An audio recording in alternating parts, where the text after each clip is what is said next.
Dear friends, welcome back to this channel. Today in this video I will show you how you can add column in the Excel. So without wasting time, let's start video.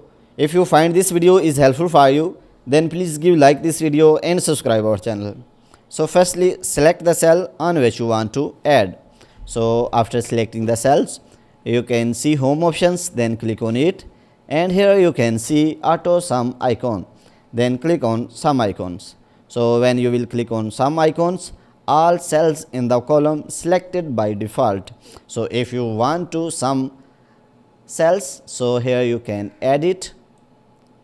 So you can see it is selected from C6 to C10. So because I want to add or sum all these cells, that's why I will select all these cells, which is C3 to C10. So after selecting the cells, you can see enter button. So click on it, and here you can see it is very easily to add or sum the column.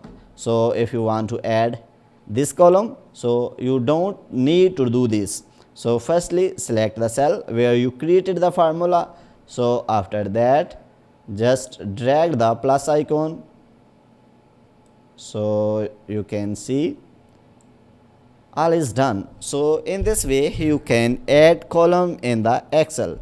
So if you want to add these cells, so here again do this. So click on home and then click on auto sum options. So you can see all cells selected by default. So then click on enter button. So you can see all is done. So all cells are added. So if you want to add another cells, so again click the bottom right side of the cells. So you can see plus icon, then drag to lower end. So you can see all these cells added very easily. So guys, in this way you can add or sum column in the Excel. So guys, if this video is helpful for you, then please give like this video and subscribe our channel.